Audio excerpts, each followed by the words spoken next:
I never thought a photograph could break my heart and heal it at the same time. But that's exactly what happened the night Daniel showed me who he reminded me of. And everything I thought I knew about us changed in that single moment. I met Daniel at a coffee shop on a Tuesday morning. Not the kind of meeting you'd write about in romance novels. There was no dramatic entrance, no locked eyes across a crowded room. I spilled my latte on the counter and he handed me napkins without saying a word, just a small smile, the kind that reaches the eyes. I was 28 then, working as a graphic designer for a small agency, living alone in a one-bedroom apartment that always felt too quiet. My life had become a routine I didn't particularly love, but didn't hate enough to change. Wake up, work, come home, sleep, repeat. Daniel started showing up at the same coffee shop every Tuesday and Thursday, same time, same corner table. He'd sit there with a book, sometimes his laptop, always with black coffee, no sugar, no milk.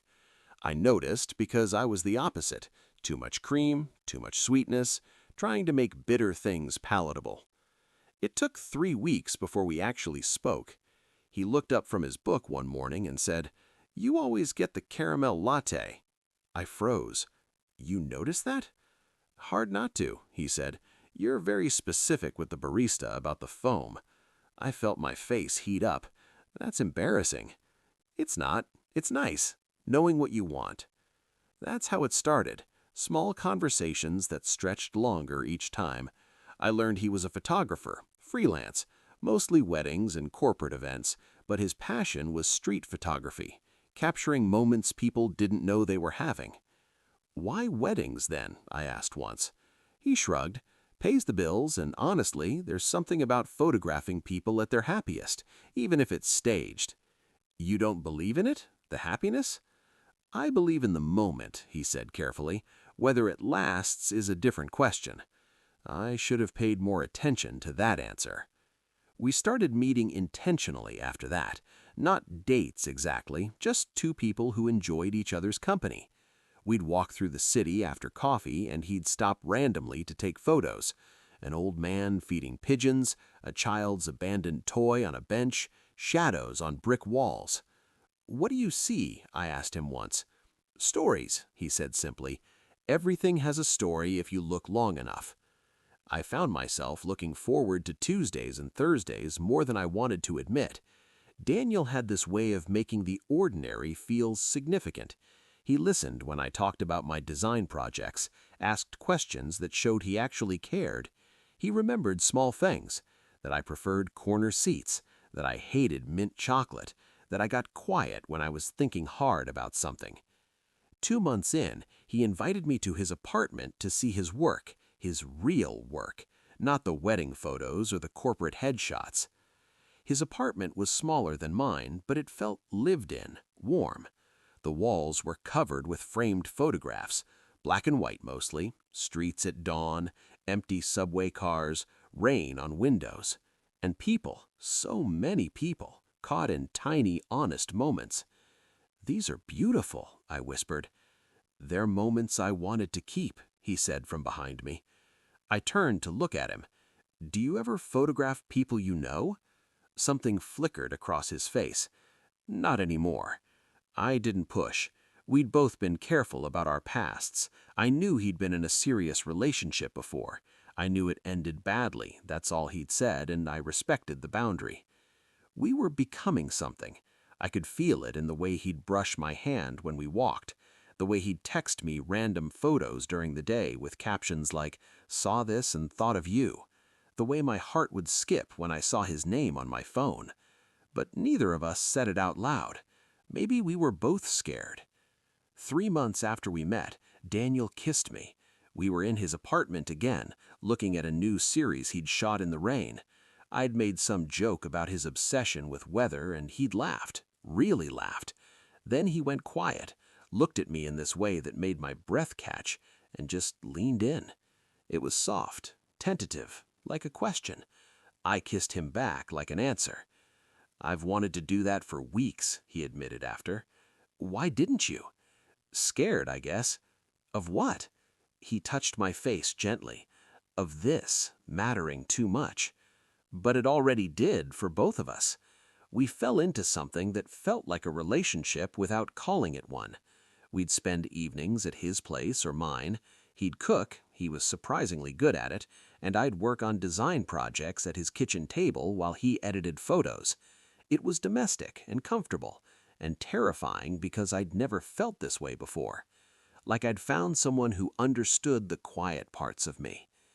One Friday night, about 4 months in, we were lying on his couch, some movie neither of us was watching playing in the background. His fingers were tracing absent patterns on my shoulder. "Can I tell you something?" he said quietly. "Always." He was silent for a long moment. "You remind me of someone." My heart did something strange. "Who?" "My first love," he said. I went very still. "Your ex?" "No, before that." He sat up a little, and I did too. "I've never told you about her." "You don't have to," I said, even though I desperately wanted to know. "I want to," he said. "I need you to understand something about me." He got up and went to his bedroom, came back with a small wooden box, the kind that holds precious things. He sat back down and opened it slowly, carefully, like it might break. Inside were photographs, old ones, film photography. He pulled one out and handed it to me. My hands shook as I took it. The girl in the photo was young, maybe 17 or 18. She was laughing, caught mid-motion, her dark hair blowing across her face. The photo was in black and white, slightly grainy but beautiful, raw and unposed, real. And she looked like me. Not identical, but the resemblance was striking. Same hair, similar features, same way of smiling with her whole face. "Her name was Emma," Daniel said softly. "We grew up together, best friends since we were kids. I loved her before I knew what love meant." I couldn't speak, couldn't look away from the photo. "She died when we were 19, he continued. His voice was steady but hollow, like he'd told this story so many times in his head that it had lost its sharp edges. "Daniel," I whispered. I didn't know what else to say.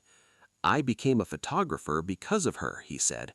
"She used to tell me I saw the world differently, that she noticed things other people missed. She gave me my first camera for my 18th birthday, a month before she died." He pulled out more photos. Emma at the beach, Emma reading in a park, Emma looking directly at the camera with this expression of pure joy. "These are all you took?" I asked. "Every single one. I have hundreds more. I couldn't stop taking photos of her. I wanted to capture every moment." His voice cracked slightly. "I thought we had time." I set the photos down carefully and took his hand. "I'm so sorry." "He hasn't shown anyone these in years," he said. "After she died, I couldn't look at them. Then I couldn't stop looking at them. I fell into this dark place where she was all I could see. My therapist told me I needed to move forward, to let go. But how do you let go of someone who shaped who you are?" "You don't," I said quietly. "You carry them differently." He looked at me then, really looked at me. "The first time I saw you at that coffee shop, I thought I was seeing a ghost. The way you moved, the way you laughed at something on your phone, even the way you held your coffee cup. It was like she was there for a second." My chest tightened. "Is that why you talked to me?" "At first, maybe. I don't know. I thought I was losing my mind." He picked up the photo of Emma again, stared at it. "But then I got to know you. And you're nothing like her, Sarah, not really. You're your own person with your own story, your own way of seeing things." "But you remind me of her," I said. The words felt heavy. "Yes," he admitted. "Sometimes, in small moments. The way you tilt your head when you're thinking, how you get excited about little things, your optimism even when things are hard. She had that too." I didn't know how to feel. Part of me was heartbroken for him, for the loss he carried. Part of me was terrified that I was just a replacement, a living photograph of someone he couldn't save. "I need to know something," I said, my voice barely steady. "When you look at me, who do you see?" He set the photo down and cupped my face in both hands. I see you, Sarah. I see the woman who makes terrible puns, who talks to plants in the office, who cries at dog videos, who challenges me and makes me want to be better. I see you. But, he said, and the honesty of it shattered something in my chest, but I'd be lying to you if I said the resemblance didn't draw me in at first. And I'd be lying to you if I said I don't sometimes get hit with this wave of grief when I look at you. Not because you're her, but because you remind me of what I lost, what I'll never get back. Tears burned my eyes. That's not fair to me. I know, he said quietly. I know it's not, and I'm sorry. I should have told you sooner. I should have been honest about why I noticed you, why I kept... I should have been honest about why I noticed you, why I kept coming back. Are you with me because of me? I asked, or because I look like her? Both, he said, and the honesty of it shattered something in my chest. I won't lie to you. The resemblance got my attention, but you kept it. You kept me. Everything I feel for you is real, Sarah. It's just complicated by something that happened a decade ago. I pulled away from him, stood up. I needed space to think, to breathe. I need time, I said. I understand, he replied. Take all the time you need. I left his apartment that night feeling like I was carrying someone else's ghost. The next few days were torture. Daniel gave me space like I asked, but the silence felt wrong. I kept looking at my phone, waiting for a text that didn't come. I kept thinking about Emma, about Daniel, about us. Was what we had real, or was I just a replacement for someone irreplaceable? I talked to my sister about it. She listened to the whole story without interrupting. "That's heavy," she said, finally. "I don't know what to do," I admitted. "I care about him. I might even love him. But how can I compete with a memory?" "You can't," she said simply, "and you shouldn't have to." "So I should walk away?" "I didn't say that." She poured us both more wine. "Look, what he did sucks. He should have been upfront from the beginning. But grief is complicated, and love after loss is even more complicated. The question isn't whether you look like his first love. The question is whether he loves you for you. Does he? He says he does. Do you believe him?" That was the question that kept me up at night. Did I believe him? I thought about all our moments together, the way he listened when I talked about my day, how he remembered my favorite songs and would play them when we cooked together, the way he looked at me when he thought I wasn't watching, like I was something precious. Was that real? Or was he seeing someone else? A week after that night, Daniel texted me, "Can we talk? I miss you." I stared at the message for an hour before responding. "Your place? Tomorrow?" "Yes, thank you." I barely slept that night.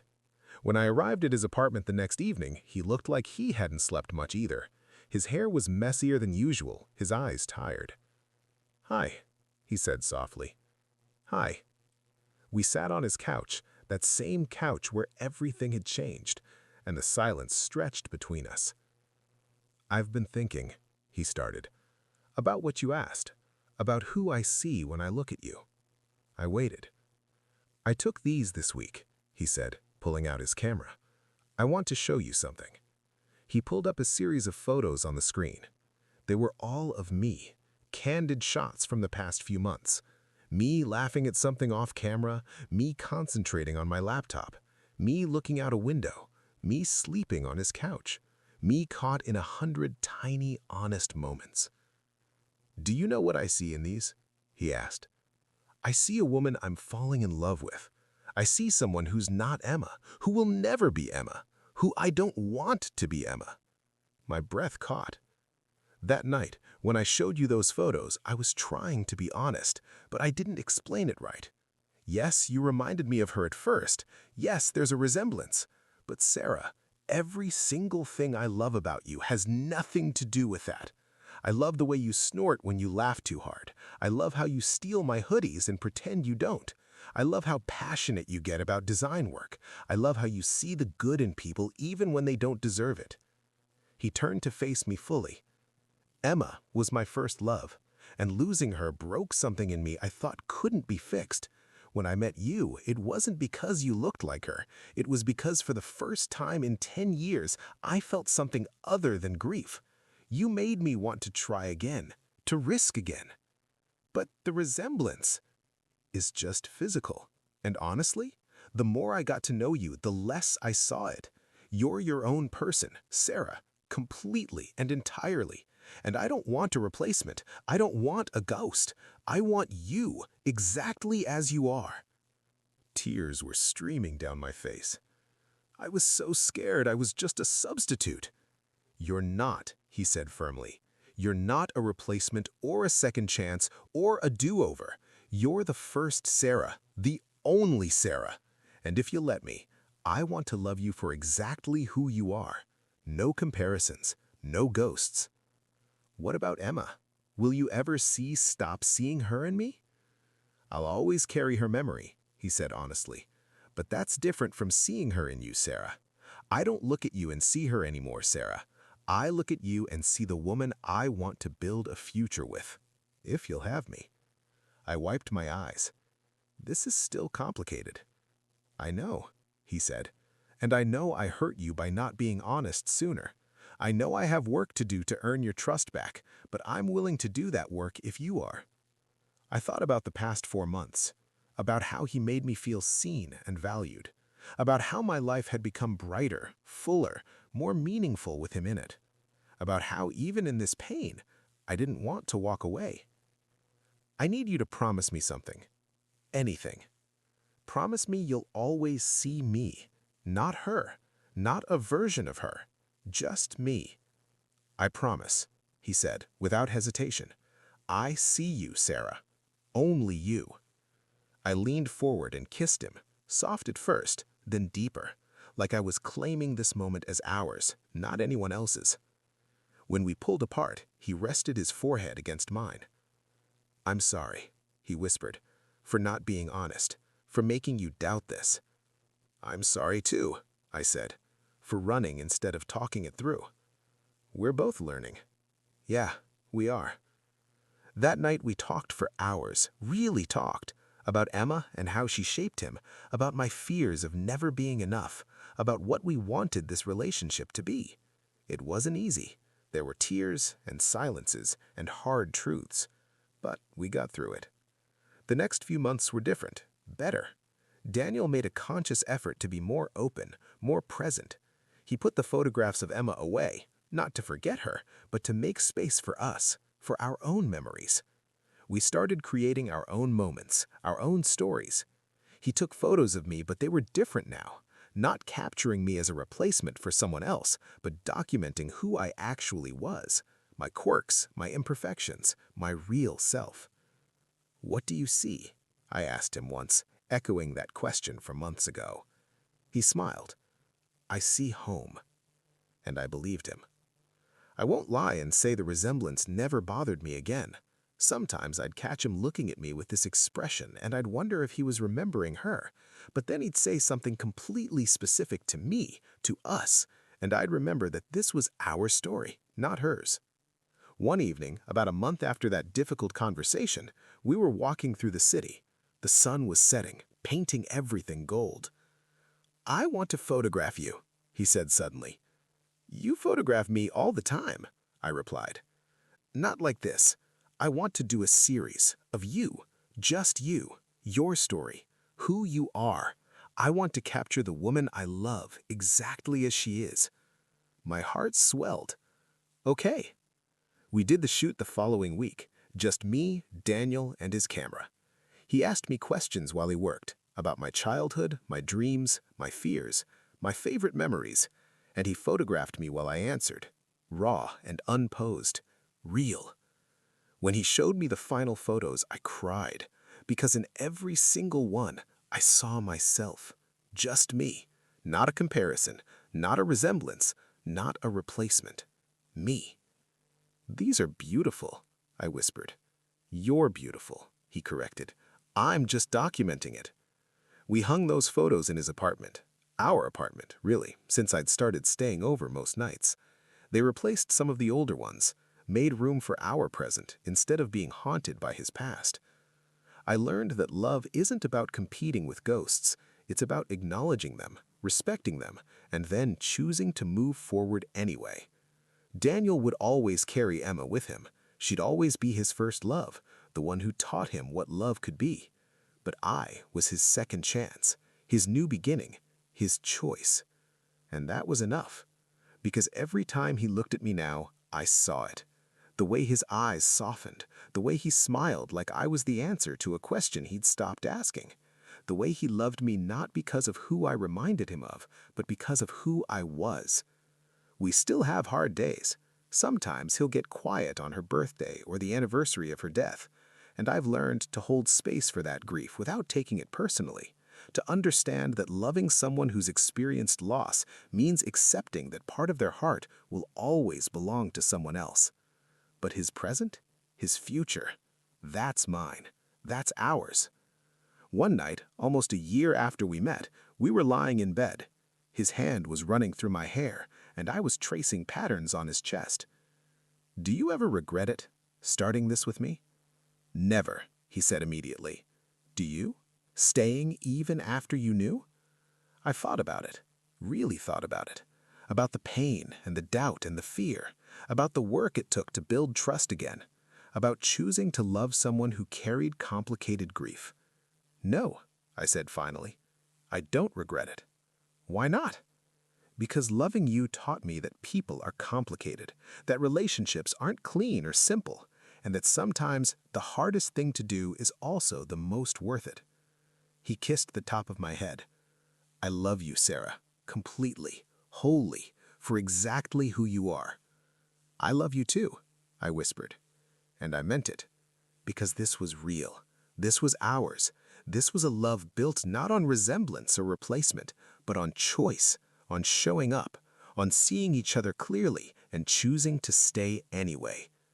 Emma would always be part of his story, but I was his present, his future, his life. And that photograph? The one that broke my heart and healed it at the same time. It taught me that love isn't about erasing the past. It's about honoring it while making room for something new, something real, something ours. If you liked this video, don't forget to hit the like button and subscribe to the channel. Thanks.